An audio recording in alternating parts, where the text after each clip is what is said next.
Welcome everybody to the 28th edition of The Art of Assembly with the title What is to be Done? Dealing with New Right Cultural Struggles. This podcast is based on a live event on May 17th at Haus der Berliner Festspiele in the frame of Theatertreffen Festival in Berlin.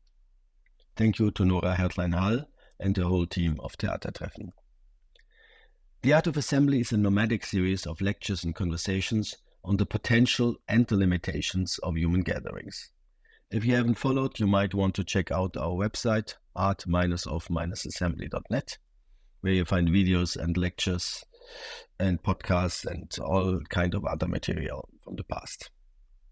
My guests today are Amelie Deuflhard, Director of the Cultural Center Kampnagel in Hamburg, theater maker Oliver Frljić, the Director of Bundeszentrale für politische Bildung, the Federal Agency for Civic Education in Germany, Thomas Krüger, and the Curator Joanna Warsza. My name is Florian Malzacher. I'm a performing arts curator and writer and the host of the series. Today we take a look at some aspects of the new right cultural wars that are being fought in many European countries, maybe in all European countries by now, since quite a few years, with no end in sight. Or rather the opposite, it seems that things are getting tighter and worse. While neoliberalism has recently gone somewhat out of fashion as a supposed panacea, the extreme right has perfidiously and with some finesse taken over anti-fascist philosopher Antonio Gramsci's concept of cultural hegemony. Gramsci describes how, in order to win election, one must first struggle for cultural supremacy, with all the communicative means at one's disposal, from classic newspapers to, in today's context, meme production or the comment section of social networks. Public debates are being influenced massively and for such an extended period of time that the social discourse as a whole is changed and ideologically infiltrated. Electoral success itself is then only the final logical step, a gradual shift in what can be believed, said or done at the most basic level must come first. And this is exactly what we have been witnessing in recent years. So now the net is tightening. What has long been a reality in other countries is also becoming increasingly tangible in Germany, not just in East Germany, as many West Germans still like to think. New right politicians are gaining power also in cultural policy, exerting pressure and threatening individual artists and institutions all over the country, in the metropolis, but also, and often more bluntly, in the so-called province and in the smaller cities. The tools range from constant political pressure, non-stop parliamentary inquiries, etc., via defamation, to direct, sometimes physical threats and attacks. If not a fear for health, there's at least a constant consideration how much pressure an individual, an institution, a team can take. The journalist Peter Laudenbach has collected attacks on artists, cultural institutions, and the freedom of art in Germany in a frightening anthology of more than 100 cases. These are only the ones known, and the list, of course, is growing. So in this session, we not only want to look at these right-wing attempts on arts and culture, but rather try to learn from different examples how to deal with the situation, which will not go away by itself, and in any case, not soon. For this, our four guests not only represent different roles in this struggle, on a high political administrational level, as head of a cultural center, as theater maker and as curator, but also different biographical trajectories, bringing into play not only experiences in East and West Germany, but also from Poland and Croatia. So the 28th edition of The Art of Assembly asks specifically what tactics and strategies we can learn from each other in dealing with far-right intimidation and political interventions. For Amelie Deuflhard, director of the Kampnagel Cultural Center in Hamburg, in the intimidation attempts by the AfD, the Alternative für Deutschland, are part of everyday life since quite a while. In her input, Amelie will focus on artistic strategies to counter these attacks and how to foster solidarity.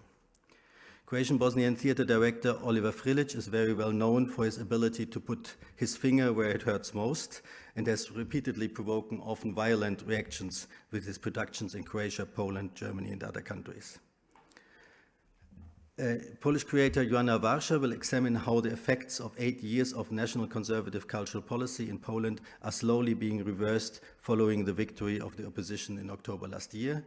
And last but not least, Thomas Krüger, president of the German Bundeszentrale für politische Bildung, Federal Agency for Civic Education, has worked for many years on strategies to enable people to participate in a democratic and plural society. So, what is to be done? The first approach towards an answer comes from Amelie Deuflhard. Everybody will speak about 15 minutes, so there's a lot to listen to, and then we go into a conversation after that, and also you can, of course, participate then. So the first approach towards an answer comes from Amelie Deuflhard, who has been the artistic director of Kampnagel, the largest independent theater for international performing arts in Germany since 2007. Previously, you were artistic director of Sophiensäle and Volkspalast in Berlin, and in your work you deal with the interaction between art, cultural production, and the city, as well as with questions of diversity, decolonization, and inclusion. These are obviously topics that might trigger people with a less liberal agenda. Amelie, I'm happy you are here, and the floor is yours. Okay, thank you very much, Florian. The title of my short introduction is Solidarity Space Taking, as an artistic method. Perhaps I come from the island of the blessed. According to the current forecast, the AfD has only 8.5% in Hamburg. And Hamburg is quite an open-minded, in Hamburg there's quite an open-minded policy led by Carsten Broster, who supports cultural workers and cultural institutions. A cultural policy that offensively claims the freedom of the arts and curators as an ingredient of every democracy.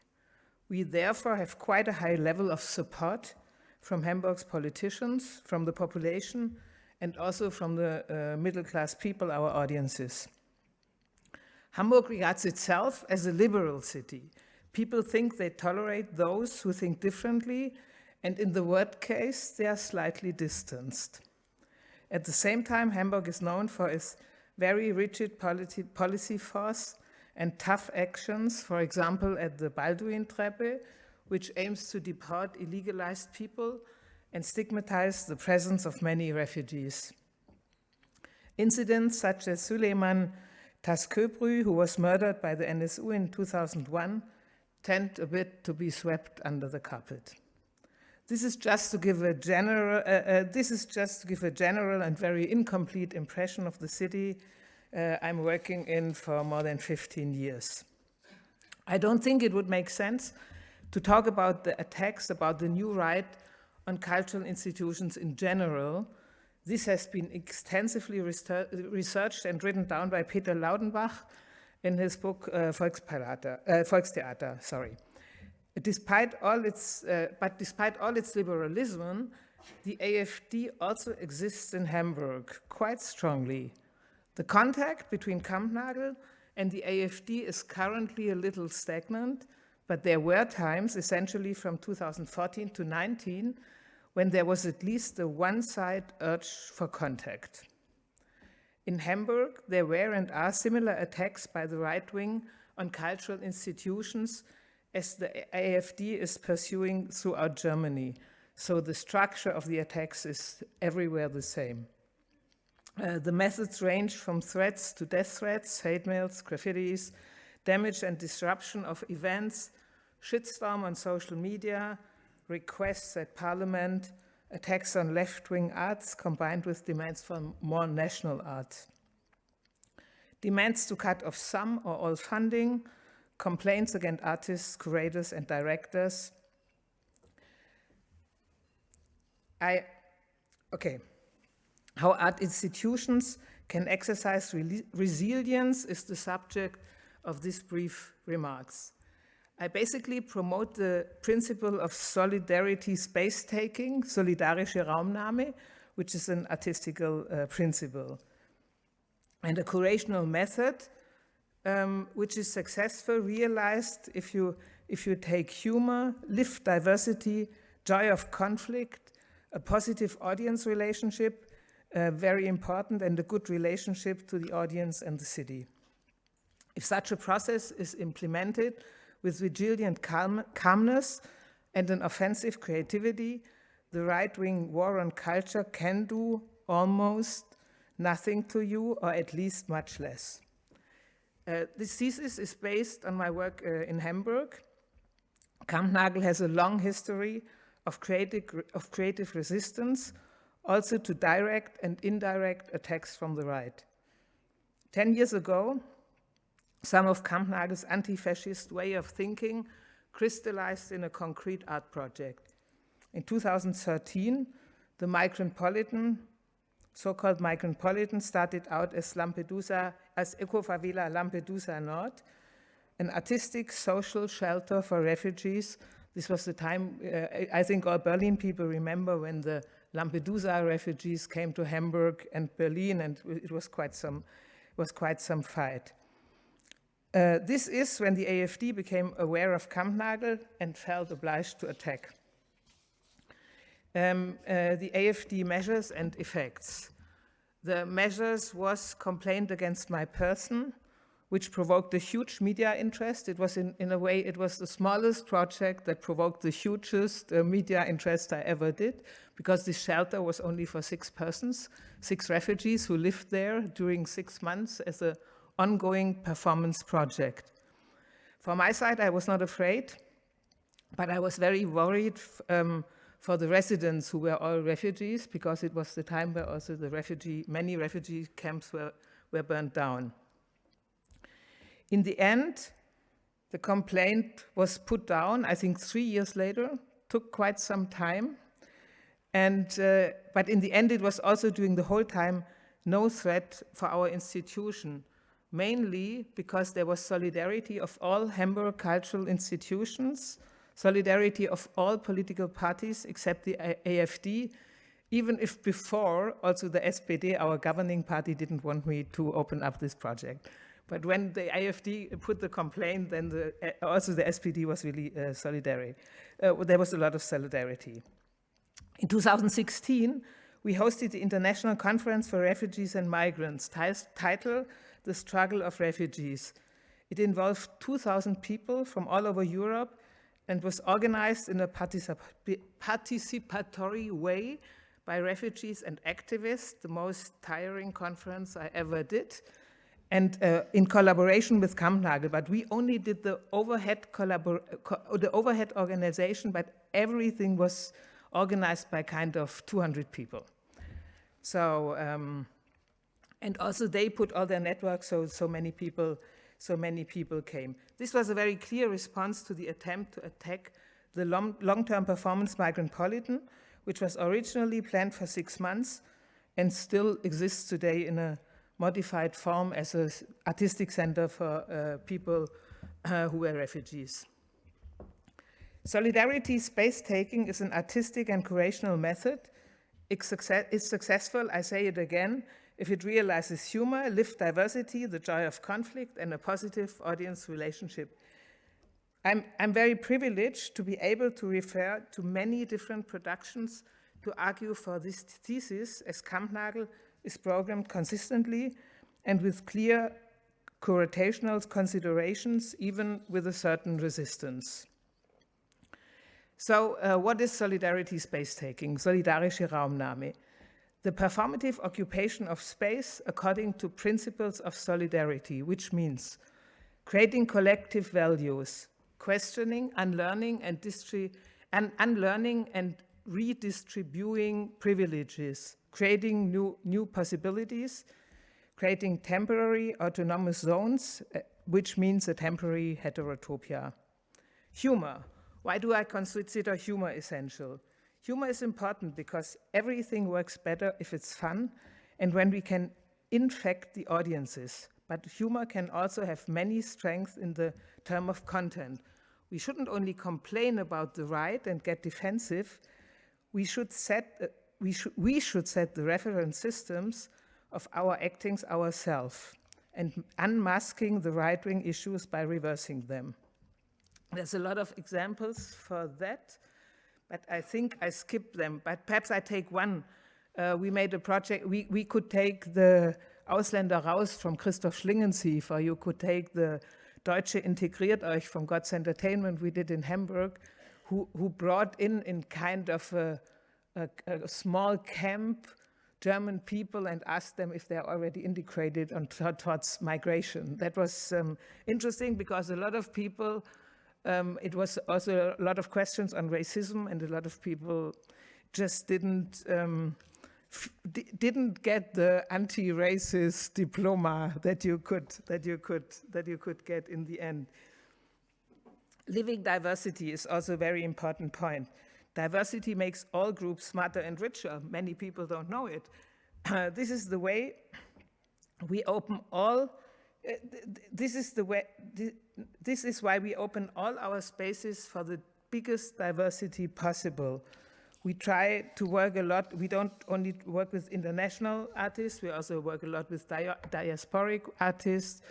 We try for every cast also to bring in the most diversity possible, and we are also working for a diverse audience.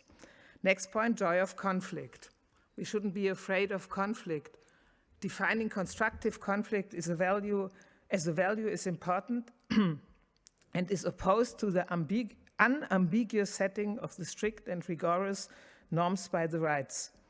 We try learning from conflicts, does not always work out, and fighting conflicts is also sometimes necessary.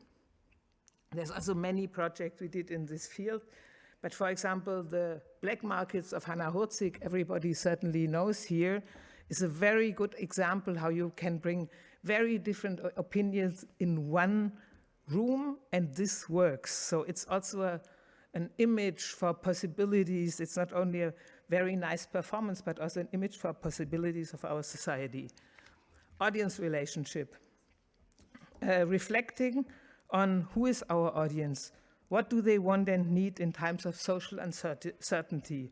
How can we reach even more people who are disorientated, threatened by inflation, newly arrived? How do we bring them into a positive relationship with each other and enable them to enjoy art and critically engage with it? How can we bring together people from different backgrounds in a productive and peaceful way? This is something theater really can manage. There's many examples for that, also in terms of productions. Raumlabor, who at the moment has this great installation, Radical Playground. I know them for a long time. They always build these social sculptures. All their performances they ever did are Radical Playground. So perhaps you will tell more about it.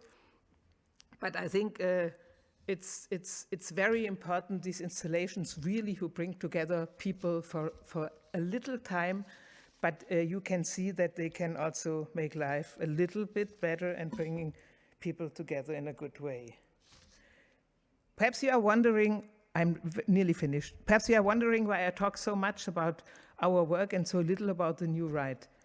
The new right is a bit like a toxic partner. The best way to get out of the relationship is to do your own thing. Maintain good friendly and professional relationships and stay calm. Of course, it's important to understand how the right wings operate. I could also have talked here about the principle of shifting the baseline, about the reflectiveness of the right, its hijacking of narratives, about anti-genderism, etc. We take all of this very seriously, and I'm grateful for all the important research on these questions that we absolutely need. I really appreciate so much the effort corrective put into uncovering the meeting in Potsdam, and I'm impressed how many people this has finally mobilized.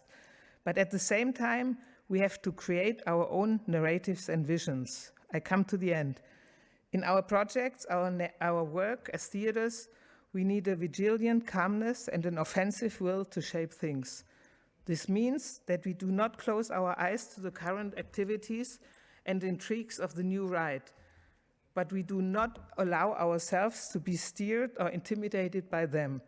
We fight for our own ideas and narratives and thus become resilient and less vulnerable. Thank you very much.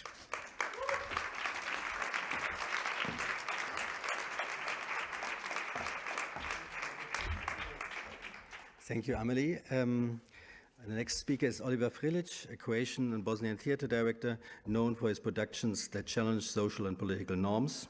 And frequently, your artistic endeavors have found themselves entangled in censorship battles and faced legal repercussions, notably during his tenure as a general director of the Croatian National Theatre in Rijeka, which you will talk about. Oliver received numerous death threats, ultimately leading to his exile from Croatia. And since 2022, you have served as a co-artistic director of the Maxim Gorki Theater in Berlin. And the floor is yours. Thanks for coming.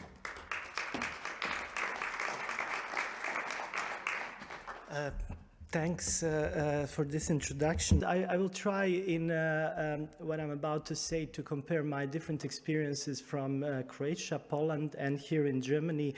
But before I move to the question we want to explore tonight, namely what tactics and strategies we can learn from each other in dealing with far-right intimidation and political interventions, I think I quoted correctly.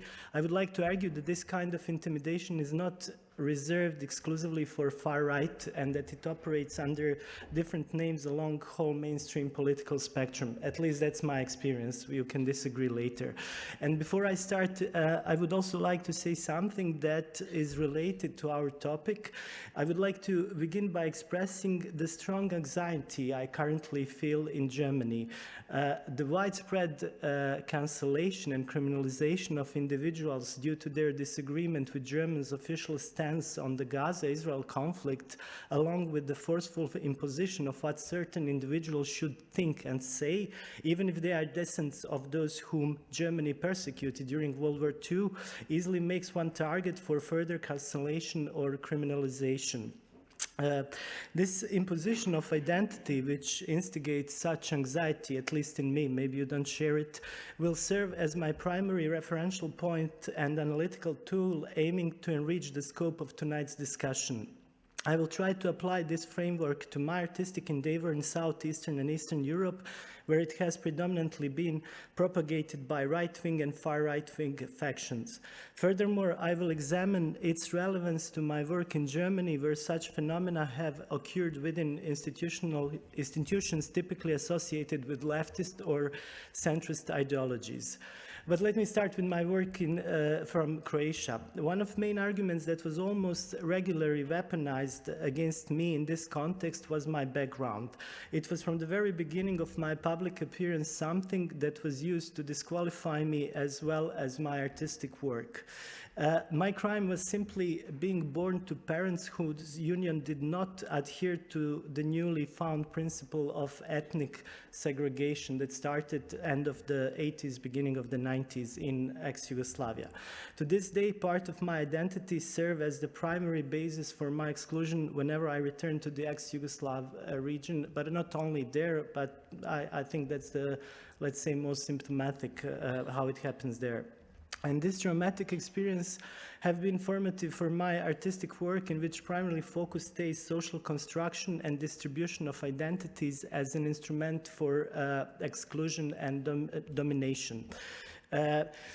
I will talk now about, I had so many brushes with censorship that I think we would need much more time that is reserved for this whole event to enumerate them. But my first experience with open institutional censorship dates back in 2008. At that time, I was working on production inspired by Aeschylus Bakhe. It explored war crimes committed against Croatian citizens of Serbian nationality in the first half of 1990s by the Croatian army.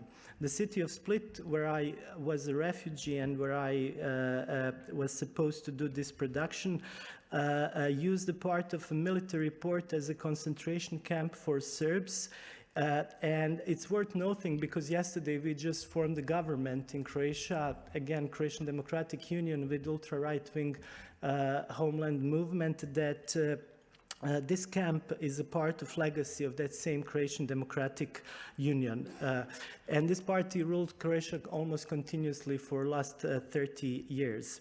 The show was also referring to the attempts of this same party in 2006 to stage, together with war veterans, coup d'etat, and that's the strategy they were often using whenever two times Christian Democratic Union was not in the power. They were using this as a way of intimidation. I also want to say regarding this concentration camp, that was the camp where you could pay and torture somebody. So that was like reality of Croatia in the first half of 19.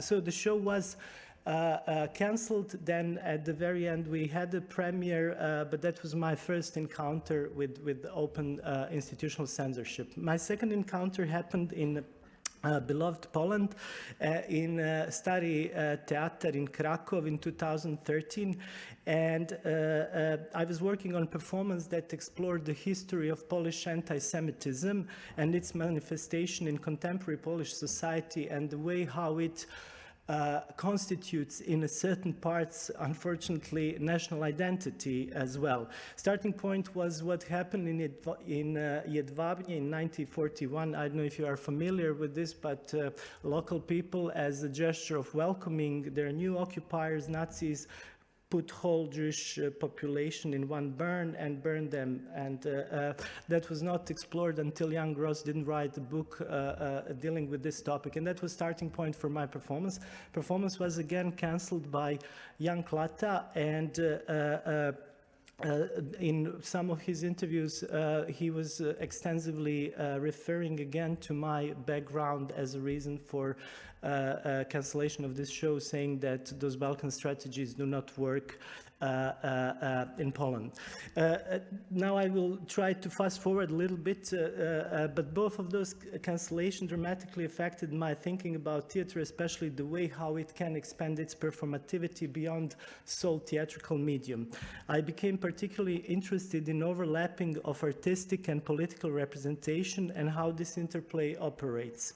The fear of this overlapping can be traced back, at least according to Rancière, to Plateau's condemnation of poets and actors who disturb clear distribution of identities in society that Plateau was strongly advocating for.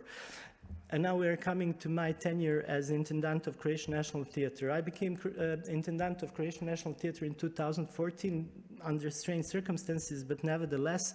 And immediately after I took over this position, different forms of attacks started, and I try to use this institution in the way that usually it's not used. Most of the time we have 5 national theaters in Croatia, a very interesting country with a population of 3.9 million, have 5 national theaters. However, I tried to use the whole institution as a performative tool. I was not so much interested in creating good or bad shows, because that's what we do anyway, but how to use this institution as a kind of performative tool, how to antagonize the society.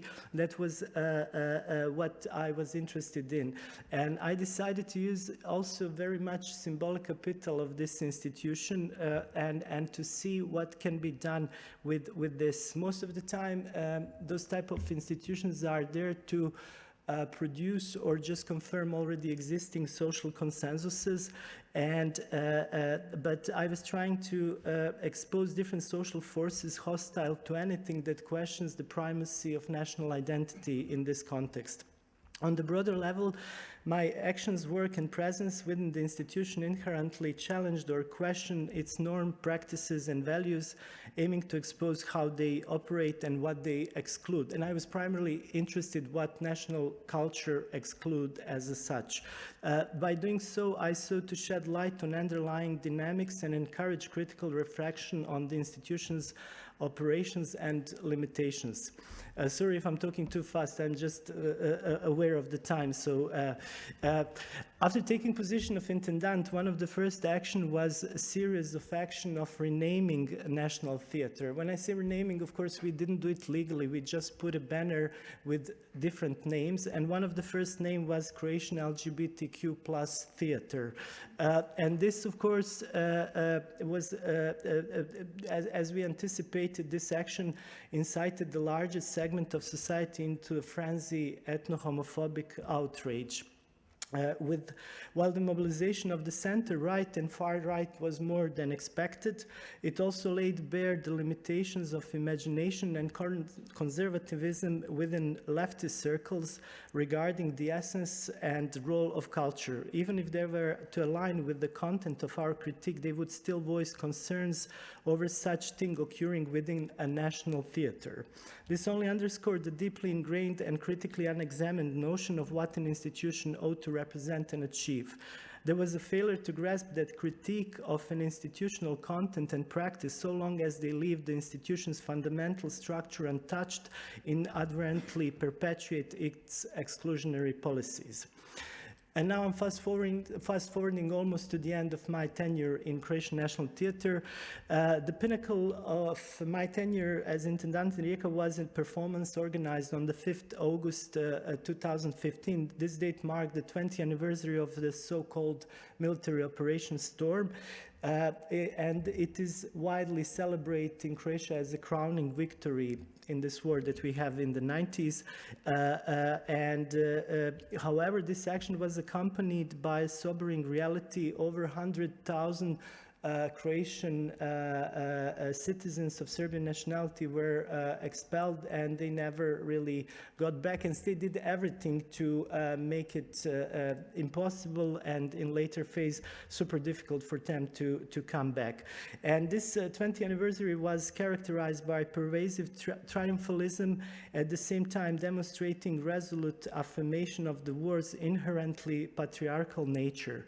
In response to this charged atmosphere, my vision was to amplify the voices of women and their experience, those who had been continually victimized by the structural gender violence inherent to war, as well as by the various forms of subjective violence such as rape or murder or different other forms of violence. This performance mobilized a few hundreds of people, predominantly male, who besieged the theater even before the performance started. Throughout the entire performance, the chanting could be heard inside. So while those 5 women were talking about their experiences and trying to introduce new perspective into the war, we could hear a crowd chanting that they will suck my blood, that they will kill those women, etc., etc. At the very end, we couldn't leave the building. We had to stay additional 2 hours, and at the very, very end, the police had to evacuate us through a corridor while an angry mob shouted further insults. Later, a few individuals, including one journalist, were beaten by these same people. Around that time, I really have to say this, the president of Croatia, Kolinda Grabar-Kitarović, stated that I belong to a group of people whose public activity provokes, irritates, and even offends the majority of Croatian people. And this served as a green light for unsanctioned violence against me and my family. So from that moment on, people would spit on me on the street. They would physically assault me. Police was making joke when I would try to report all those things, etc., etc. Just to repeat once again, that's the same party that formed government yesterday in Croatia. And now I'm coming to Germany. After all this, at the very end, I exiled to Germany with tiny hope to find here a space with my artistic work and persona in general wouldn't be judged based on a national identity. As long as I was willing to conform to the accepted stereotypes about Balkan and refer to my traumatic experience from Yugoslavia war, my work was accepted and positively critiqued. However, the moment I refused to engage in this self-exotization and self-victimization and operate within the identitarian confinements imposed on me, Germany, my honeymoon with Germany was over. From that point on, the so-called critical reception of my work in Germany has been marked by almost constant humiliation, where I'm rhetorically battered in society that prides itself so much on political correctness and non-violent communication.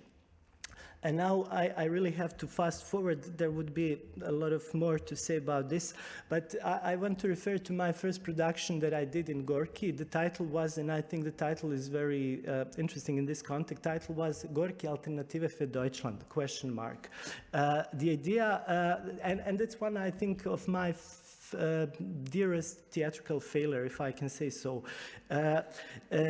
My idea was that this kind of institution would be able to make transgression in regard to its prescribed role. On strictly theatrical level, Gorky AfD was meant to explore inability of democracy not to give its own legitimation to political platforms which are utterly undemocratic, like AfD, for example. On the level of its broader performativity, my idea was to convince all employees of Gorky to become members of AfD. And the membership would be paid by public money that Gorky gets as its funding.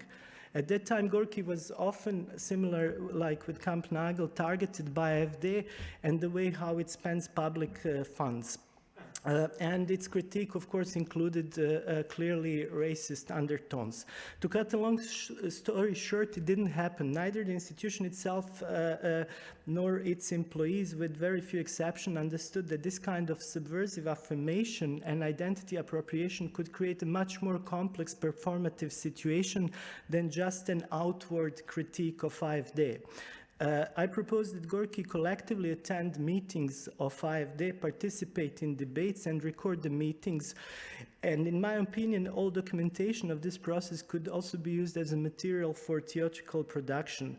However, what was much more interesting for me was to try to push theater from its safe zone into the space of real political risk, to challenge the medium itself and its socially prescribed function. And now I would like just to make a conclusion. There are a few more examples, but I think you got an idea. The example mentioned above illustrates how diverse ideological contexts respond similarly when faced with blurred lines between artistic and political representation. While the right and far right, in my case, openly attempt to suppress works that challenge these boundaries, more leftist or liberal contexts may use institutional mechanism for the same purpose. Unfortunately, yeah, I also wanted, because Amelie, you were referring to God's Entertainment and Schlingensief, and I think that he was the last one who basically made a serious attempt to challenge those institutional confines. That basically, at least in German context, nothing similar happened after. Of course, we can critically debate about how he did it, etc. But I think that was the last at least attempt to challenge all this, like what stands in the institutional context and what also makes all those critiques so often so ineffective. Thank you very much.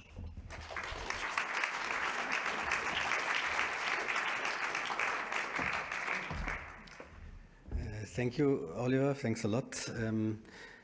Our next speaker, Joanna Warsza, is a curator, editor, and educator. Between 2014 and 2024, you were program director of Curator Lab at Konstfack at the University of Arts in Stockholm, and you've curated numerous biennials, city projects, etc. For example, the Georgian Pavilion in Venice in 2013, Public Art Munich in 2018, and the Autostrada Biennale in Prizren, Kosovo in 2021 and 2023, and the Polish Pavilion in Venice in 2022. And as it was mentioned, you just opened the open-air exhibition Radical Playground next to Gropiusbau, which is still running till mid of July. And I'm happy you're here, and the floor is yours. Good evening, guten Abend. Thank you for the invitation. I thank you for the amazing two presentations. I will share with you tonight, in a way, from the Polish perspective, one can say I'm speaking from the future that hopefully will never come to Germany. So, as you know, we have been in Poland 8 years under the Law and Justice rule, which was ruthless, the process of taking over of several cultural institutions. I will share a little bit this 8 years and certain strategies and certain responses from the artist and the culture sector to it. Can I have the next slide, please? Yes, I will. Since I'm speaking in a way from the future that hopefully will never come, I also will jump to the past, to the 1999. were certain, let's say, it's always interesting to see history, of course, in the longue durée and also in cyclicity. Thank you. So in 1999, few events happened. One of them was the performance that the collective Akademia Ruchu has organized in the street. They have organized also under communism a lot of subversive performances, such as queue going out of the shop, where all the queues were going inside the shops, and kind of, drawing the line and thinking out of the box within the public sphere. And in 1999, they organized this performance, Biuro Tłumaczeń, the Office of Translation, but at the same time in Polish it means Office of Explanation. So in a way it was still the end of the 90s and the moment where you create a public sphere, when you try to make sense of this new democracy and building this together. And at the same time also showing this moment of, if you were under communism for such a long time, what is called public sphere or the political subjectivity, it was definitely not happening out in the open. It was not in the demonstrations. It was not in the streets. It was in somebody's kitchen or in living room. So that's where the political subjectivity has been formed, and this is this kind of a private situation of tables in which you can, a bit like in Hanna Hurcik market, you can engage in a conversation that, in the pluralistic conversation that actually in an intimate way that makes sense of the whole larger picture. This is happening in 1999. At the same time, in 1999, the person who was really behind the right-wing takeover, Piotr Gliński, the culture minister under Law and Justice government, is actually involved in creating the founding of a Green Party in Poland. So he is part of going to Mazury Lake region and defending and trying to turn it into a national park. He's attaching himself to the trees. He's actually himself, he's a sociologist coming from, let's say, intelligentsia of Warsaw.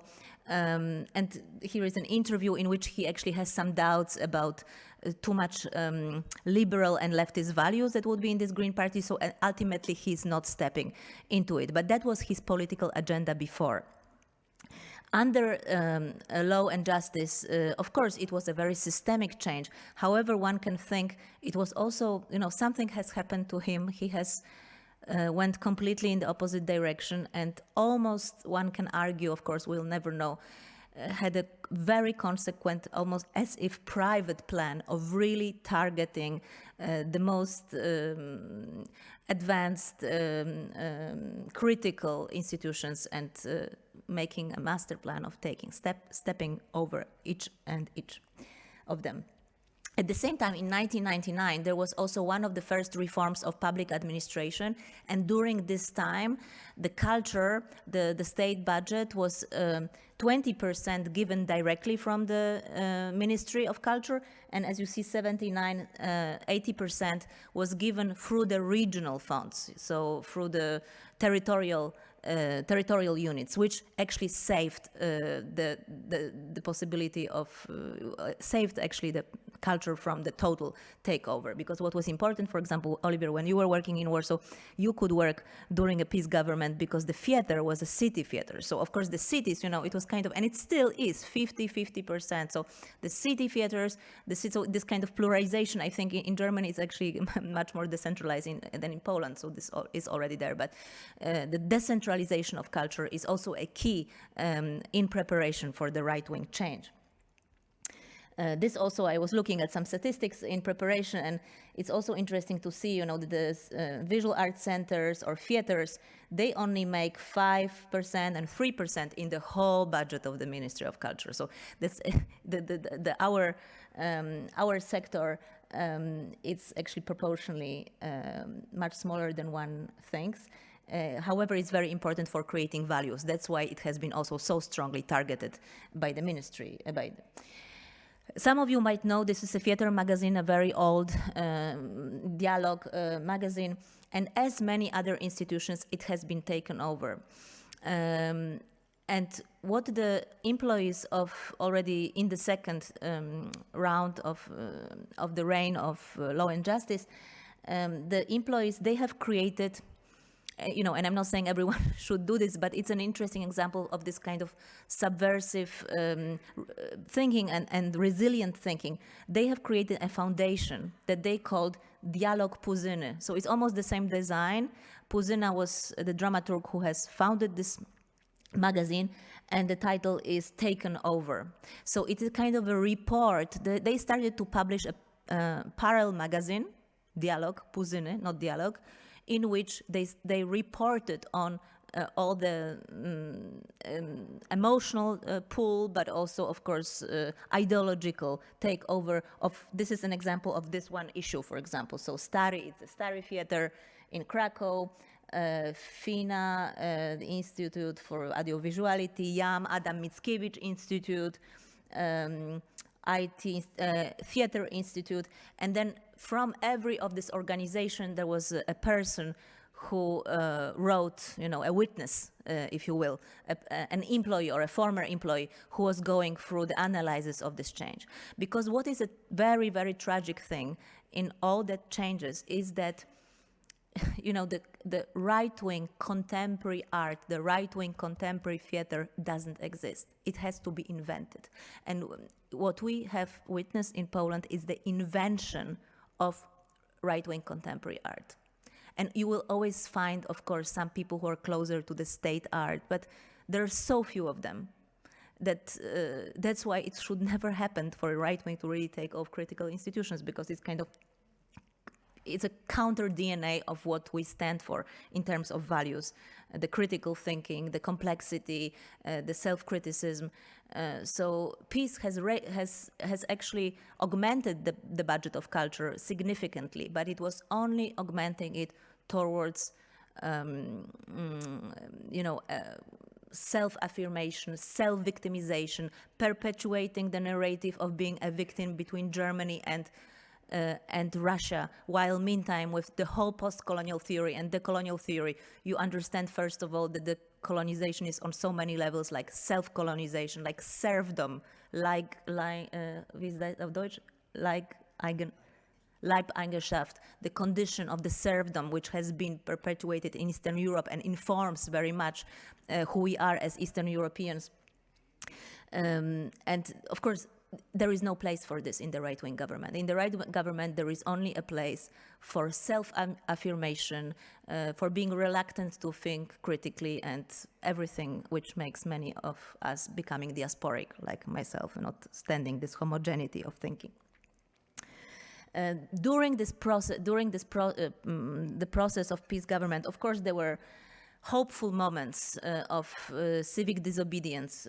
One of them was in relation to this work of Natalia L.L. called Consumer Art from 1973. This artwork, it's a very interesting artwork because it's both critical towards communist society and capitalist society. And in this erotic gesture, quasi-erotic gesture, the actress is licking and eating bananas. And it has been in the collection of National Museum for many years, but it started to be problematic for the new government that it's on display there, and so it was covered and whatever. But this led to protest, which was the leaking and eating of bananas outside of the National Museum. You know, just one protest, but in a way, those moments are so important for building hope and resilience, you know? So that's kind of this, what also a sociologist, Elżbieta Matynia, calls performative democracy. Democracy in which you're enabled to live a moment of hope and connection here in the Civic Disobedience Act. Actually, this led, you know, I mean, in a domino effect, to this director resign, to the director forcefully appointed director resigning. And here is also an example, because of course those protests bring also this, like say, the beginning of the public sphere, which was in the private spaces. So public art in private spaces, if you wish, flying universities. So many people who are in the first Solidarity government, they were starting in this kind of apartment exhibitions, apartment gatherings, counter-public, what we say, public sphere and counter-public sphere. So it's always important to remember how can one keep creating a counter-public sphere. Even if you are in the institution, what would be another step of creating counter-public sphere? This is dialogue that I already spoke about, so that's the official part of it. And then I also had my, I was lucky not to, because I live in Berlin, so through those years, working sometimes in Poland, but not being exposed to this, nervous wreckage that many people have gone through. However, I was part of one right-wing takeover, and then with a happy end that I would like to tell you about. So I had a chance to curate a Polish pavilion at the 59 Venice Biennial with the work of Małgorzata Mirgatas, who was the first Roma artist in the history of the Venice Biennial. As you know, Roma are the biggest minority of Europe, 12 million people. There has never been in the history of Venice Biennial a Roma artist in a national pavilion. And she is coming from Polish-Romanian minority. We were able to do this pavilion under the right-wing rule, also because it's such a long process to take over this all institution. So yet the competition that was for the Polish pavilion was not yet taken over. Compared to how, for example, artists are appointed in Germany, it's much more democratic and much more complex, because you have to, every curator living in Poland can apply.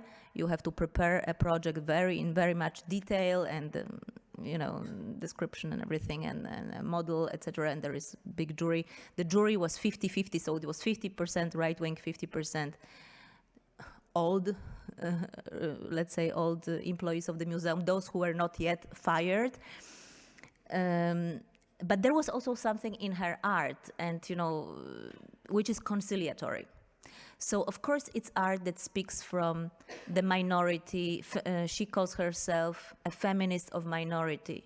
So from the minority's perspective is of course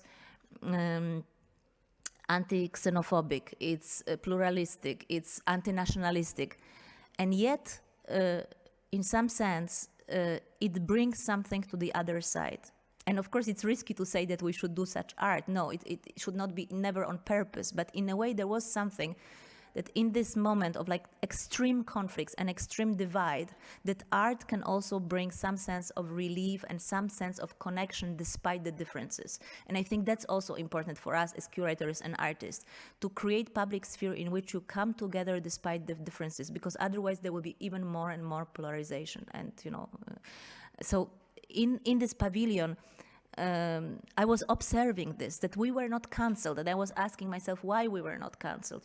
How did it happen? And I think that was also her very non-violent way of actually speaking to all of us as Europeans, because we did this pavilion as a Polish pavilion, but so many colleagues of mine who are coming there, I don't know, from Sweden or other places, they would, through Roma culture, they would see also their culture in there. So in a sense, it has been a transnational pavilion. And that, in a way, also was something that peace accepted. So I still don't have exact words to this, but I think my intuition out of it is to still, to try to create spaces in which there is some kind of commons possible. And then meantime, some time has passed and the right-wing party is taking over the Polish pavilion and the competition too. And last summer I was invited to be in the jury for the next Polish pavilion. There were 9 people from the right wing and 3 people who were there because somehow they had to because of the protocol. So me as a former curator, 1 person representing ICA, Poland, and 1 person represented city of Warsaw.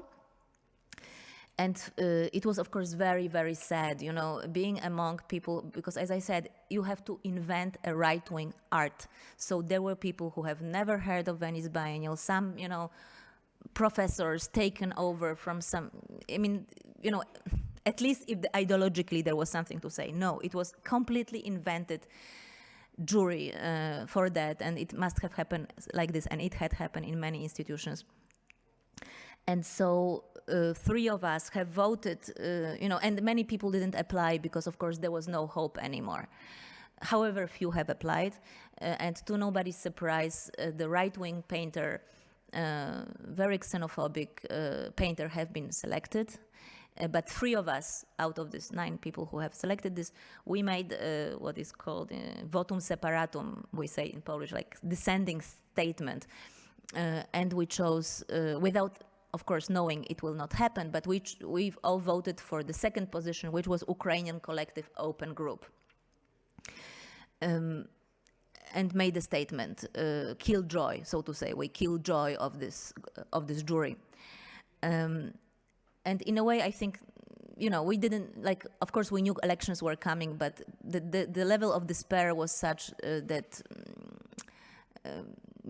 nobody see that coming, that actually, our dissenting statement, it made some news, but of course, the more news were made by the right-wing painter, including The Guardian and New York Times, and also you ask yourself, like, where are the values, for example, from this kind of media? I understand that Bild Zeitung would do this, but no, Guardian and New York Times gave a lot of space, more space than to the Roma artist, Małgorzata, and about this situation. And then comes the election of October, and of course it was very hopeful moment, and I mean, PiS is still the biggest party, but it's not in the coalition, and things started to change. And from our letter to Venice, then other people, the current new culture minister, Hanna Wróblewska, and other people initiated some other letters, and the time was very short. However, the new minister of culture decided to consult people who have been in the Polish pavilion in last 15 years, so curators and artists, and 99% of them said that this right-wing painter should be cancelled. So in some sense, through the common mobilization, and it's a cancellation. I feel like I first time in my life canceled someone, but I believe, it was for the good reasons, and it should have happened this way. Also for the reasons that I stated at the beginning, there is no right-wing contemporary art. So if there is some kind of code of conduct, some kind of values that we share as contemporary theater makers or artists, that painter didn't have a place there. So the second proposal, we had no hope it would ever happen, and yet it happened. So if you have been to Venice Biennial, Open Group has made a very powerful and touching film in the Polish pavilion. Of course, the right-wing painter has organized his own exhibition 200 meters from the Polish pavilion in the apartment of someone where there were 9 people at the opening, and 7 were from his organization, or 6, and then 3 were from The Guardian, New York Times, and Le Monde. And they all covered this, like you can see here, his exhibition. So nobody had interest in this exhibition, but still this media that you would think, are not right-wing media, they still look for the sensation. And that's also unacceptable, and something that we should also actively work against together. That's the opening of the pavilion. And even if this pavilion is tragic, because it tragically shows this moment of February 2022 and then now 2024, paradoxically it gives some hope, because it is not only about good artwork, it's about the collective effort that stood behind it. It's about overcoming this 8 years peace rule, and it's also about possibility of living together in the post-migrant society. So something many of us diasporic people hope for in Germany, because that's why we came to live in Berlin or other places, because it's a promise of post-migrant society. And now, of course, it's being endangered around Gaza and Israel conflict very much, and silenced. And this gives hope. And thank you, Amelie, for mentioning radical playgrounds, because I think also radical playgrounds give hope, because it shows that art and play can be a political category in which you remove yourself a little bit from who you are, and then you can come together despite differences. Thank you.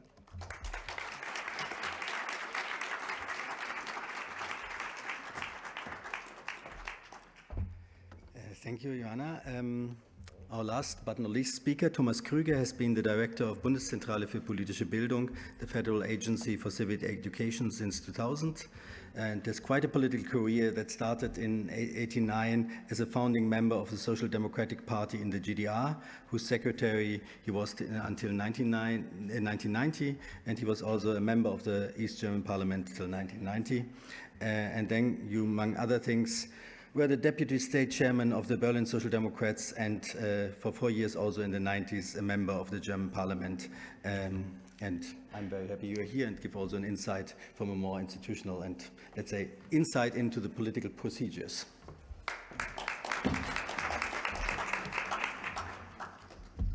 Hello all together. Thank you for the invitation. We are entering the confrontation with new right cultural struggles from very different positions. This panel brings together a well-organized bubble of urban, perhaps even European global expertise in diversity. What is not represented here are cultural actors from the non-urban spaces. Many of them experience pressure, lack of solidarity and integrity, and they have to decide if they choose the path of lesser resistance like adaptation, or if they courageously and precariously enter the confrontation. Who also is not present here are the victims of racist attacks, so we cannot avoid to critically reflect on our position. The least we can expect is to know the arenas of struggle. The key task here is the analysis of the opponent. 2 proposals are on the table in this regard. Amelie Deuflhard recently insisted at the Maxim Gorki Theater some days ago that we should read the texts of the right-wing extremists.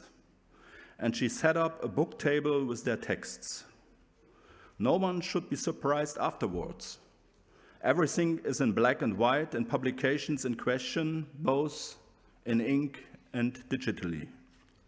Secondly, the strategies of right-wing networks towards cultural institutions have been recorded and documented, especially those associated with the AfD, the German right-wing extremist party. One example is Peter Laudenbach's research Volkstheater, published with Wagenbach and BPB, where he reveals how the AfD systematically puts pressure on cultural institutions. Against this backdrop, a central challenge is to create social spaces of art production that enable solidarity. Co-productions and outreach activities are needed especially in places of risk, where right-wingers claim cultural hegemony. In democratic societies, cultural institutions and independent productions as places of ambiguity must be defended and secured at all costs. Controversy is a constitutive element of this, and the acceptance of the other argument is a precondition. However, positions of power and inequalities are inscribed in every argument. That is an aspect that must be reflected upon. It is not the argument of the strongest that counts, but the principle of freedom of expression and respect for marginalized minority positions. So, what to do? That was the question, and what can civic education do? One strategy is to offer support for education projects to empower civil society, especially also in rural areas and to populations with little access to education. A second important aspect is interdisciplinarity, especially civic education combined with social work and cultural education. Thirdly, the transfer of knowledge and know-how for multipliers is central. We offer support for their work, the conferences on the key issues, for publications, and also for intervention projects. My favorite project is a project of the group Radikale Töchter, the Radical Daughters, a synergy between performing arts, marketing, and intervention. They stage extraordinary forms of self-empowerment for vocational students in the region of Lausitz. For example, they borrow horses from the horse farms and perform demonstrations in public spaces in rural areas. A further important field to counter the right-wing culture wars is the cooperation with influencers on the social media. We support influencers with a clear agenda who have an impact on their followers.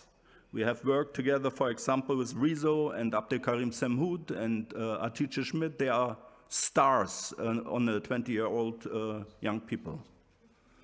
My plea would be that art should do what it does best: reinvent the world, retell the world, and stand up to every form of dogmatism.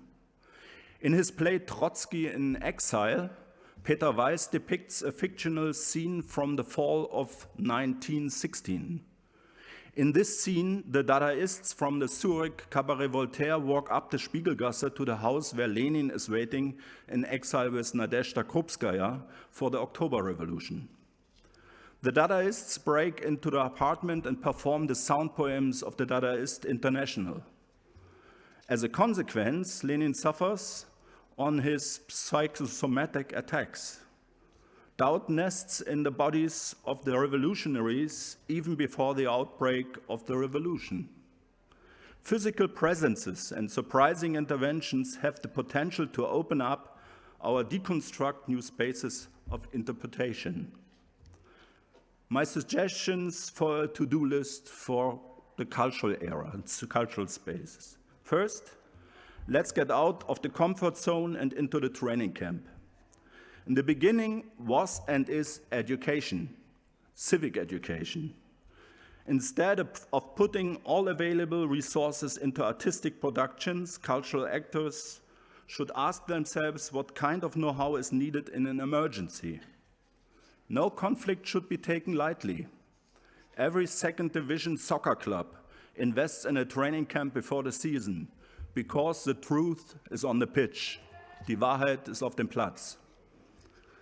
Political reflection, questioning one's own positions and looking behind the scenes are the conditions for resilience and the upcoming culture clashes. External and, if possible, controversial expertise are investments in one's own artistic program, but also in organizational development. The discursivity that follows makes positions and options transparent, and this can productively challenge the self-referentiality that we sometimes encounter. Second, using irony as an instrument and method. Irony, as a cynical reflex of criticism of power, has been established since the Yesters Games and Carnival. In the modern age, this age-old practice is led off the leash. With the loss of power and the end of grand narratives following Lyotard, the practices of laughter have an easy time for attacking and dismantling constructions of power. Reductionists, exclusionary and inhuman political practices are especially vulnerable when their ideology are exposed to ridicule. Third, inventing new formats, reinterpreting contexts. Let's stick with the example of Dadaism. As the ultimate response to the horror of the First World War, Dadaist art set out to reassemble the world. Looking back to the future always remains absurd and mysterious. This must be accepted and given form, because every meaning, every post-war context is precarious and questionable. The Dadaists invented new formats for this.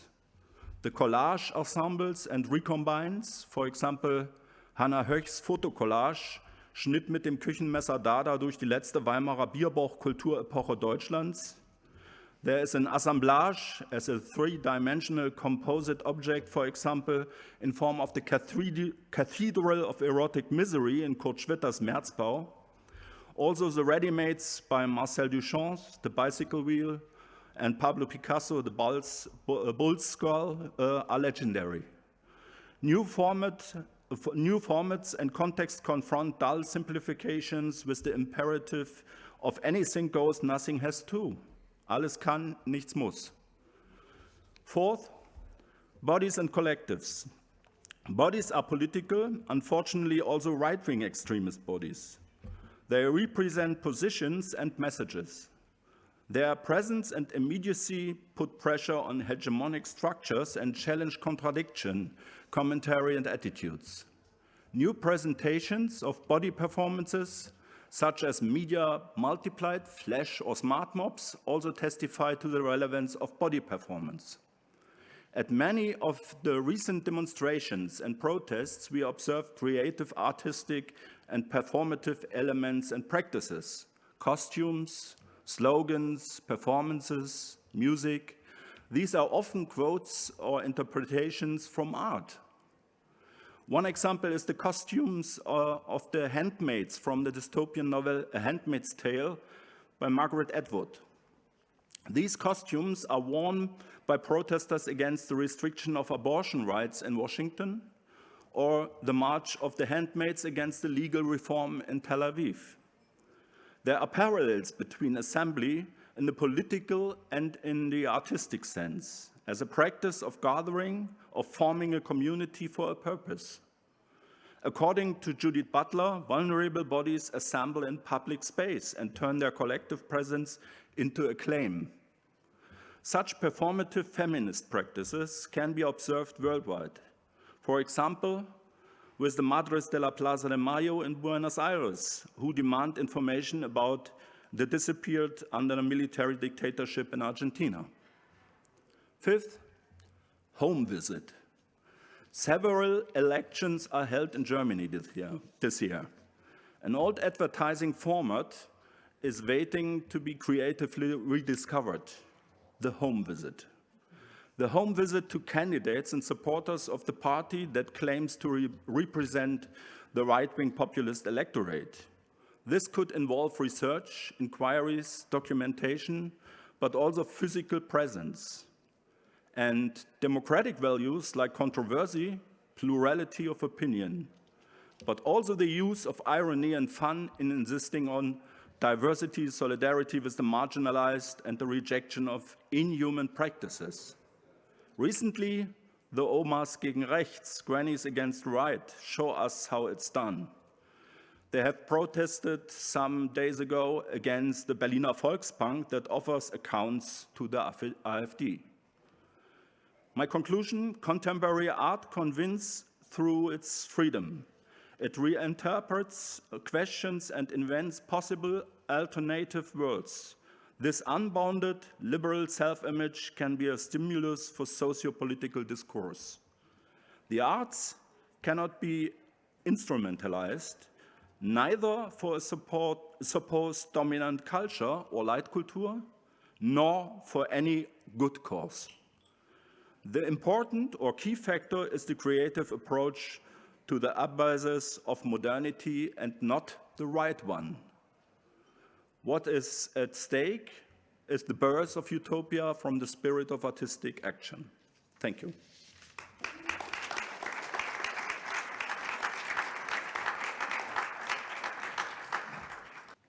Thanks a lot for all this input, a lot of input. I think, there are many questions, of course. I think something that kind of reoccurred a little bit in many of the inputs was in a way the question of bridging or opposing. So there was a demand for bringing people together, for bridging, for finding common space. There was a clear demand also for, which you also made clear, for being very clear about certain issues and creating also abysses or distances. So I wonder a bit also about the question, like, with whom should we speak, which is one question that has been discussed a lot in the arts in recent years. So there's the demand for not giving stage, for example, to right-wing positions, for deplatforming, for cancellation, as Joanna also showed it. On the other hand, there's the demand to say, how many people do we exclude? We also need, if there at some point there's a majority maybe on the right, we also apparently need to speak to them, because otherwise it will not work. So within this dilemma, maybe Amelie, you first could say a little bit how you deal with this dilemma, with whom to speak, whom to let speak, and whom to keep out of the house.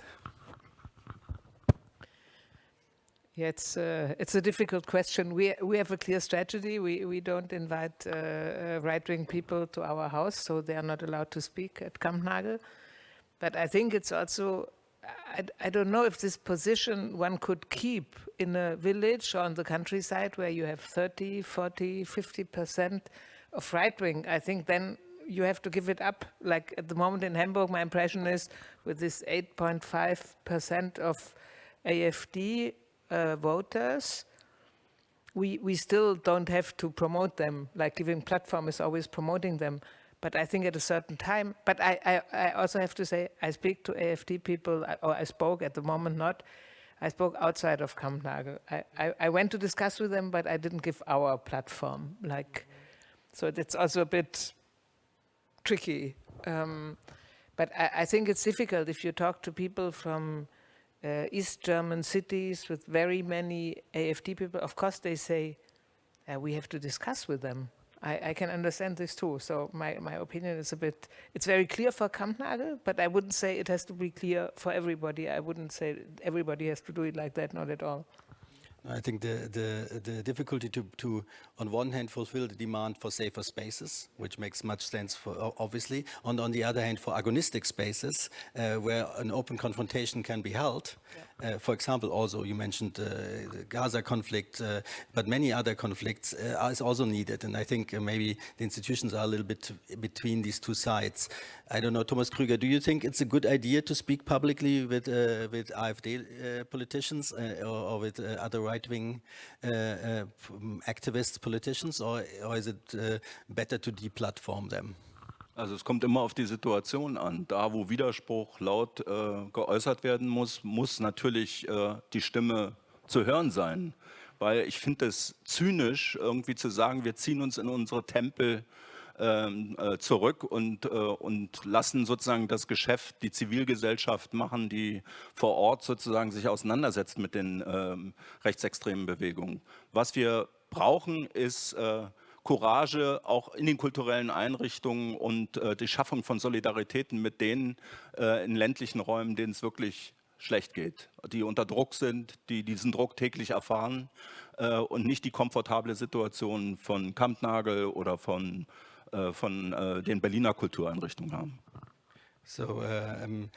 So it depends on the situation, but it would be cynic to just ignore certain voices. On the other hand, it needs solidarity, clear solidarity with the people being under threat. So das Dilemma bleibt quasi, the dilemma stays of how to navigate this, I guess. Yes, and also what you said with the safe spaces. If you have a lot of migrants and refugees and people from different countries working at your space, of course, you don't want to have people in who exclude them. They wouldn't feel safe anymore. So the dilemma is evident, but it's also there's many reasons for it.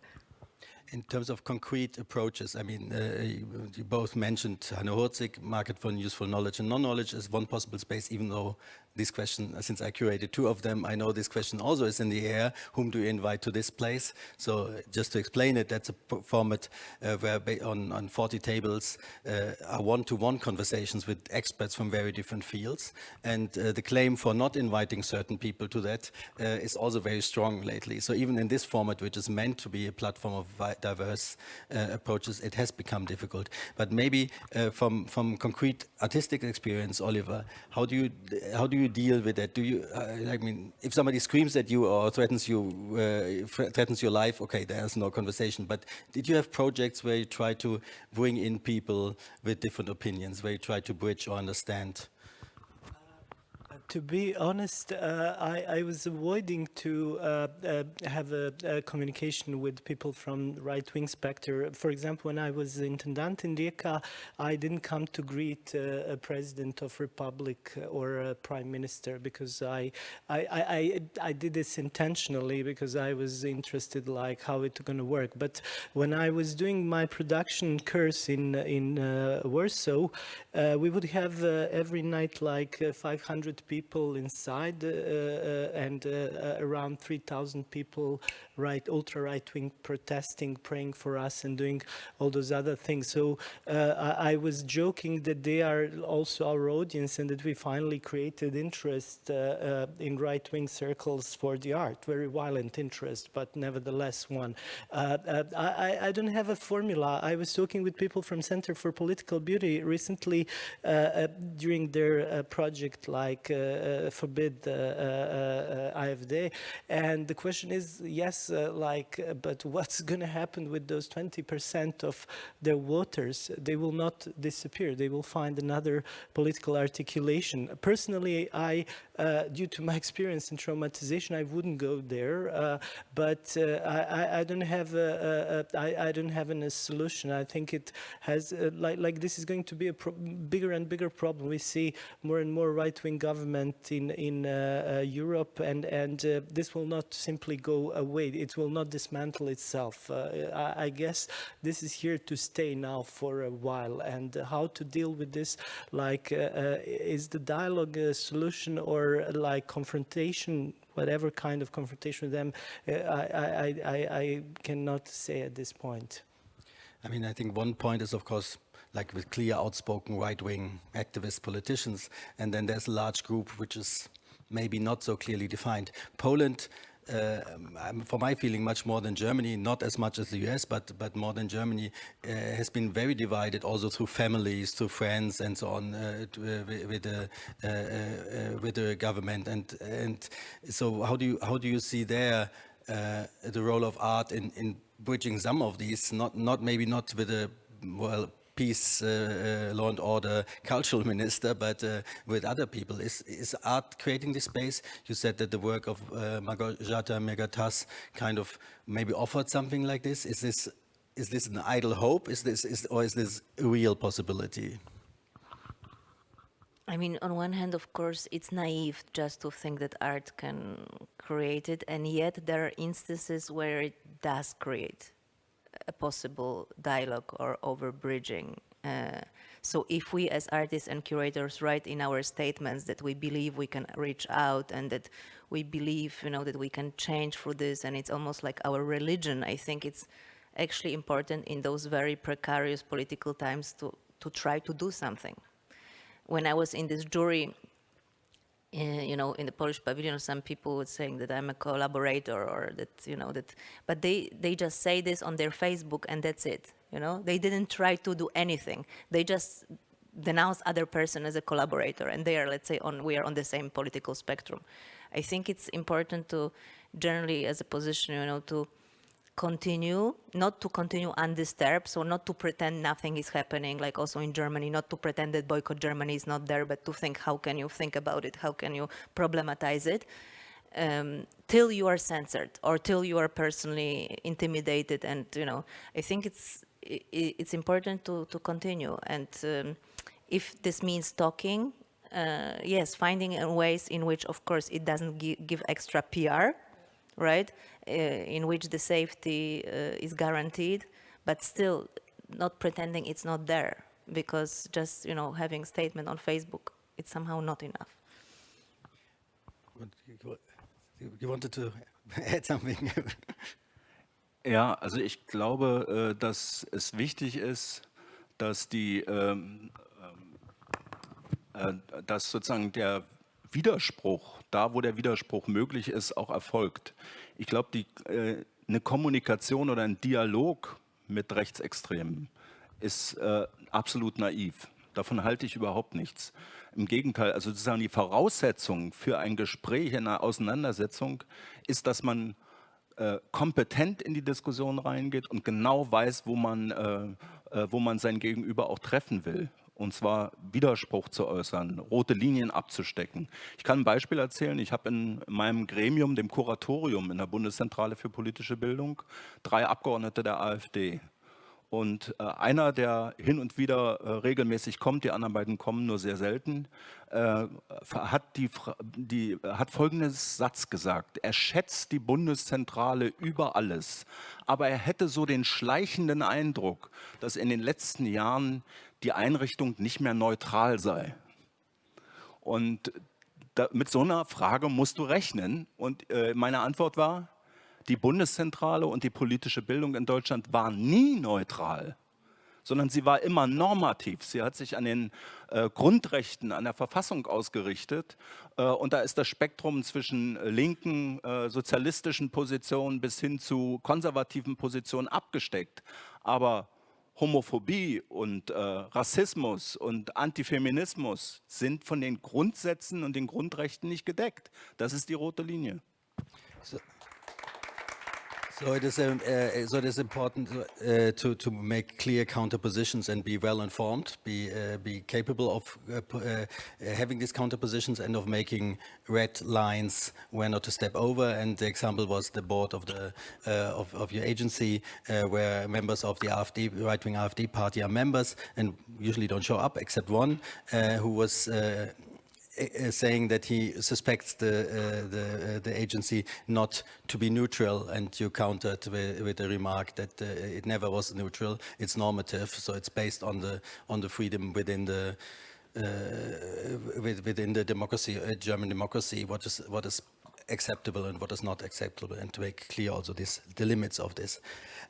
Maybe this brings me a little bit to the role of art, which is also always a bit paradoxical. I remember that more than 10 years ago, we made a big project in Graz in Austria at Steirischer Herbst, and already then took as a provocation a quote by Geert Wilders, the right-wing populist, Dutch right-wing populist, who said famously, art is the leftist hobby. And I still find this a puzzling quote, because in a way it says both. It puts art in the center of its propaganda, so it's very important. At the same time, it says it's just a hobby. It's not relevant. And this dichotomy is also felt, I think, in the cultural sector, where people say like, but some people say we have to use art as an activist tool, we have to fight, we have to get engaged politically, and others say that's a complete overestimation of what art can do, and art has a different role in it. So between these two poles, it seems there's a shifting, a constant shifting. I know that's a very big question, but I still would like to have some input from you on what you think art can actually do, and what is the potential of it, besides that we always praise it, of course, for its potential. I'm just, maybe whoever wants to answer, take the microphone. Go, and I can talk after you. Go ahead. Well, I remember during the pandemic, the discussion on being system relevant and not system relevant. So obviously those who are saving lives, we all felt and knew that this is the most important thing, and the museums were closed. And in this moment, I was thinking that actually maybe art is not saving lives, but it's a language in which we can still, train resilience, resistance, hope, create certain values, send signals to each other. And I believe that in such a complex and deteriorating political reality, that's also the function of art, of course, to foster cultural values, to be anti-xenophobic, to be leftist in a way. That's a DNA of art in a large space sense. So we have to stick to this and practice it even maybe more politically than ever. Yeah, also I in the beginning of the pandemic, a lot of colleagues told me we should protest against that they closed us. And I say, well, in fact, our audiences should protest, not us, because they have to miss us. It's not us only, but I think everybody realized that they missed a lot. People who are confronting themselves with arts, I think they missed a lot this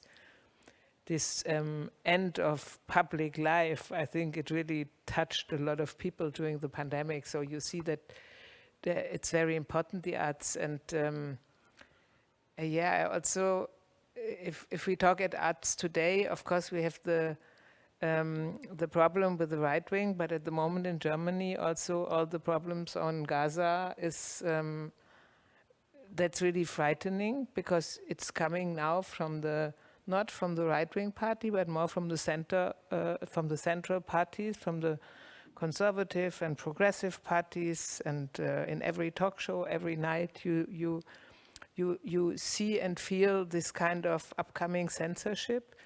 And I feel for the first time in my life that I cannot curate that I'm always under suspicion, and I really have to take care with the creation, with the curation, and that's also a very big problem. It's a very big problem to bring Palestinian, and it's starting to be a problem to bring Arab artists and artists from the Global South, and this should really be fighted against from all of us. Oliver, since you have put your since you have stick your neck out quite frequently for 20 years now or about, do you feel? I mean, you're still doing it, so I assume somehow you must. But do you still feel that art is actually helping something, is changing something? Do you have an impact, or you just have to go from one country to the next to continue to work? I think here in Germany I don't have any kind of impact. I'm so thoroughly pacified that I enjoy on a certain level in this process, like of being very much depoliticized, even if we do nominally very political things, whatever. But I wanted to refer to your previous question, if you just give me a moment. I think Carl Hegemann wrote in one of his texts that Brecht wanted to revolutionize the world. At the end, he ended up revolutionizing the theater. And that's what happens. I can very identify with this statement, because I thought, for example, after a premiere of The Curse in Warsaw, that tomorrow the government will, I don't know what's going to happen. So every church in Poland was talking about us. We had best PR imaginable. And then just the level of self-censorship. So basically I participated in something unintentionally that I didn't want, and that a lot of young people were afraid. They saw what could happen in this case, etc. So I don't know. I'm thinking about this, like what is their real? I was trying really to use art as an instrument of political struggle. I was not so much interested in aesthetics, but in different political goals. But at the very end, I lost a lot of those battles. But as Rosa Luxemburg says, maybe all those defeats are like just preparation for a final victory. I don't know. Let's hope so. I have one more question, then I will also open it to you. But because it was already a bit mentioned that the fight for culture here in Germany is not only, or not least, a fight about words and symbols and their meaning. And somehow, in recent years, it seems, well, there's a problem with meaning. I recently drove through Brandenburg. There was a restaurant, a sign that said outside, "We are in solidarity with the peace movements and in fight for the democratic right to speak and against warmongering and other things." And I thought, that's interesting, and that's an AfD sign. So it's for having understanding for Putin. It's against the COVID regulations and so on. Maybe I was wrong, but already the fact that I think a sign that I could have marched with 5 years ago now might be exactly the sign the other side is using tells something. We have fights around what the word ceasefire might mean. So it seems to be very difficult how to claim words, how to claim symbols, how to claim meaning, and that's the key. One of the key jobs of art. And I think maybe some of the confusion has to do with that. What are your reflections on this? What is the role of art in reclaiming concepts, or is that possible at all? There is this term that Katarina Degot coined, perverse decolonization. And in a way, this is what was also happening in this right-wing government, and it's happening also in Hungary, you know, using the tools from post-colonial theory in order to apply them, for example, to European Union, and kind of brainwash people that European Union, Brussels, is the occupier or whatever. And I think the role of art is maybe diagnose. You know, of course, we would wish to have such an effect that then later the church will speak about it.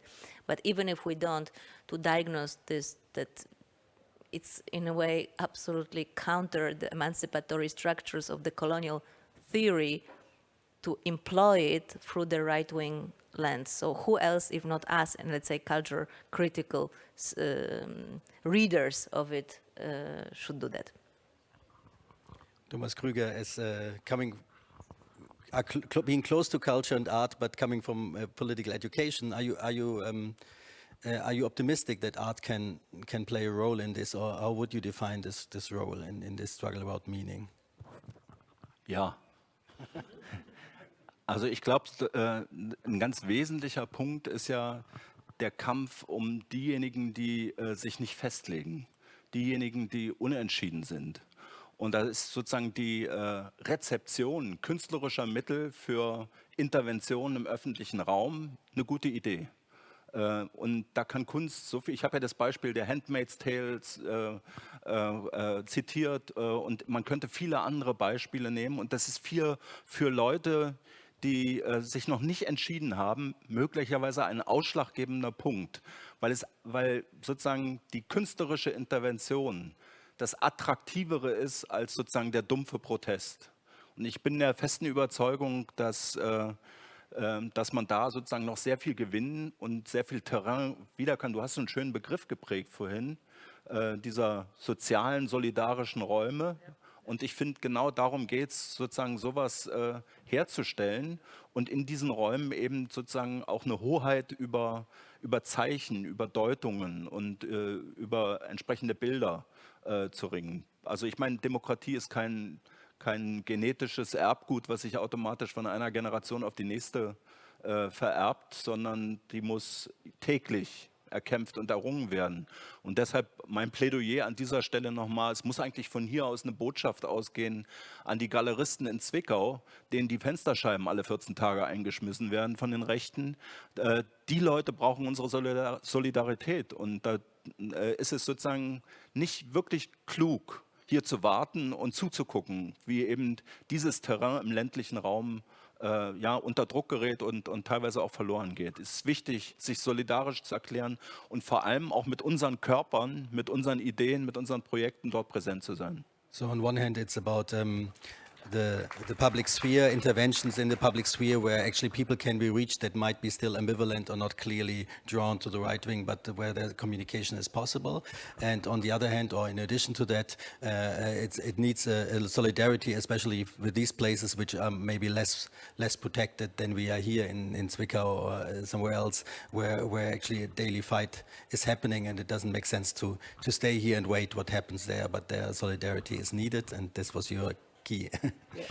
I think that's a very important point with the also rural regions, not the cities. And I think we didn't talk about it, but there's also this, how can we call it, association, Die Vielen. And Holger is also here, Holger, and where nearly all the cultural institutions of Germany and the German-spoken area are part of it, fighting against right-wing parties and for the freedom of the arts. And I think one should really think about concrete strategies, how to collaborate between urban regions and cities and theaters and perhaps small galleries, whatever. Because if we don't think it very concretely, it won't work. But I'm happy for this remark of you. I think it's really important. There's for the ones maybe also in the stream that don't know the Vielen, the many, there's also an early edition of the Art of Assembly devoted to this attempt of creating solidarity within the art scene. And since like in 5 minutes the people going to the show would have to leave, so but the others can also stay. But if you have questions or remarks, there's also a microphone waiting there. Maybe you raise your hand. Hello, if it's okay, I will state my question in German because I have a headache. Also, hallo Kasia Wojcik. Ich habe so eine Frage an euch alle bezüglich, wie wir sozusagen die Rechte insgesamt verloren haben, dadurch, dass wir irgendwie auch so einen elitären Kulturbetrieb haben. Also ich komme aus einem migrantischen Arbeiterinnenhaushalt und arbeite im Kulturbetrieb und habe das Gefühl, irgendwie, vielleicht haben wir auch Leute verloren, weil wir selber so ein elitärer Haufen sind. Und ich weiß, vielleicht, man sollte nicht in dieser Kritik bleiben, aber was denkt ihr denn dazu, zu so einer eigenen Selbstkritik, wie wir überhaupt Kunst machen und wie wir dadurch auch Leute verlieren, die zum Beispiel irgendwie woanders angesprochen werden durch, ja, genau, so. Vielleicht habt ihr meine Frage verstanden. Thank you. So the question is, to rephrase it briefly, is it also a problem, and the question coming from somebody who works in the cultural field but comes also from a migrant working background, is the problem actually something that also the right wing addresses frequently to the arts? Is it a problem that the arts are too elitist in their thinking, in their discourses? Do we lose people by this, or how do we broaden this scope? Maybe one comment. I mean, staying within the realm of art. So I work with Małgorzata Mirgata as Roma artist, and then I was thinking about certain notions we know from art history, like patchwork or collage that you also mentioned. Those notions, if you read on them in the art history books, they were created by Braque or Picasso or some male artists in the 20s in Paris. In fact, they weren't.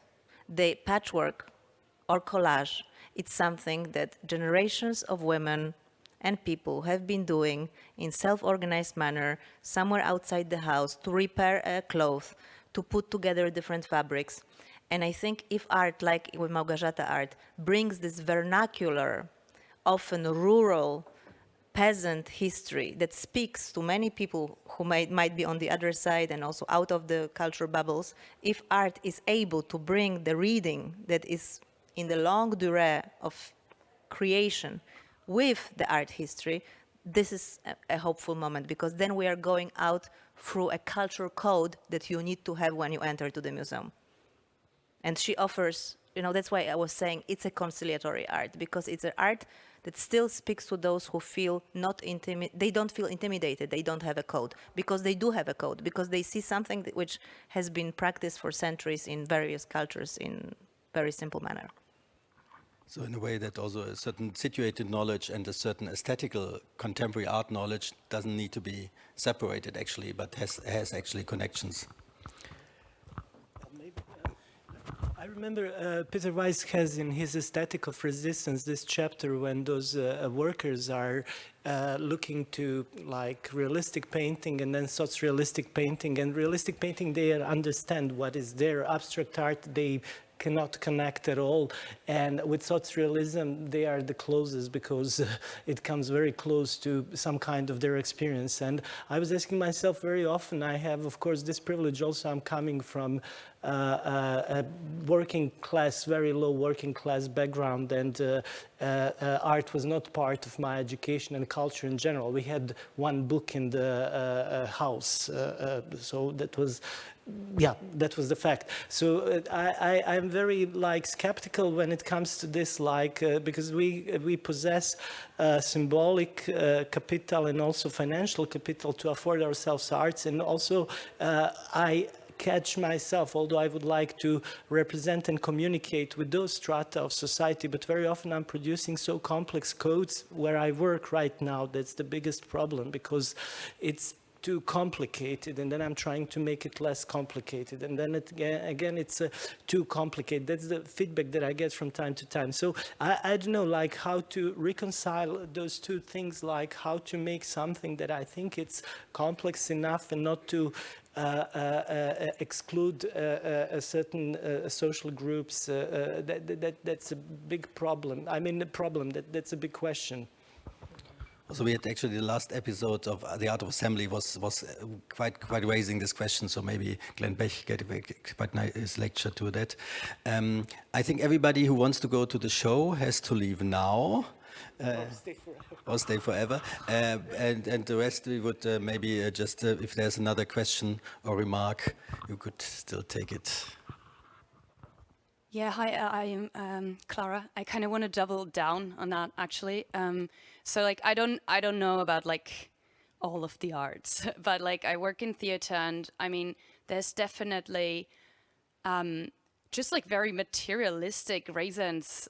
I mean, it costs not too little money to go to the theater. You go, a lot of my friends, when I ask people hey, do you want to come to the theater? They're like, oh, I need to go change my clothes. I'm like, no, dude, you can come in. But there's definitely, I mean, I know there's all kinds of different theaters. But in Germany, at least, we have a very, I mean, we're in these kind of buildings, in these theaters that are very high status and that are quite conservative not in the way that people there vote for the Conservative Party, but they hold conservative views on like how a theater should work, what kind of people should we bring in, how radical can we be with like, yeah, new forms. And in the end, it's like, yeah, just like yeah, not everybody really feels welcome there, which also probably has a reason. So like, I'm also kind of asking like, shouldn't we just, I don't know how, but I feel it's also like very, gosh, so sorry, my question is like, it's a matter of also like the space and the money and the capacities that really go on there. Really apart from, is the performance like too complicated or too easy or whatever, but like talking about like the spaces, how like accessible are they? Shouldn't we like create more accessible spaces in very like bottom line terms? But that's a question I guess Gorki Theater has been very explicitly busy with for years. Do you think it's succeeding? It's a long process, I would say, because we have to, of course, on the one hand, we have those financing us and their ideas what art should be, etc. And on the other hand, we would like, of course, to democratize this space and open it up. I remember in the last phase of Kastorf in Volksbühne, when they kicked out the chairs and they had those fat boys, I found this amazing experience. I mean, I saw at the independent scenes shows where you could sleep and lie down on the floor, but I found this also very, there is something very totalitarian in the theater. The architectural space already forces you how to look, and in a lot of the theaters, when I try to read subtitles, I feel a little bit uncomfortable because I have to look through somebody's gaze. That's just one example, or if you would decide to look back how people observe. So there are very strict, very repressive codes in the art, and sometimes it's possible to like break through, but they're very persistent, I would say.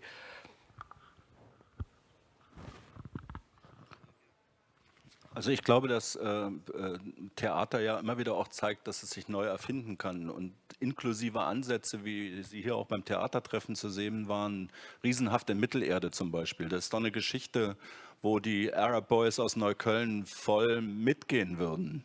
Sie schaffen die Schwelle hier zum Theater nicht, aber dann muss eben das Theater zu den Leuten gehen, in deren Räume, die verwalten ihre sozialen Räume natürlich ganz anders und auch autonom, und da eben sozusagen mit Outreach-Programmen stärker reinzugehen, das finde ich ist wichtig. Da wo sozusagen Potenziale sind und da wo es auch um alles geht, um Risiko geht. So in theaters, this has been also, is happening also to have more inclusive approaches, and also artistically, aesthetically, like the show with Hora and Helmi and others here, Theatertreffen, which probably would speak to many people, but they don't find the way in here. So the thresholds of the institutions, of the buildings, are often maybe the bigger problem than the artistic work itself, and that's the work still to be done. Could take another comment or remark if there is one. If not, I would suggest we come to an end, and maybe not with final words, but as you very much pleaded for getting involved, for doing the job now before it's too late, for acts of solidarity, I obviously totally agree. I would, on the other hand, also at least remark that a lot of people are doing it. The Vielen, the Many are an example. A lot of theaters are doing this work. So we, of course, we are the ones that are just talking here tonight, but I think it's also important to acknowledge and to support the struggles that are happening. And that's, I guess, a job for us all to do. So I thank you very much for coming to this panel, and I thank you for listening, and maybe see you again.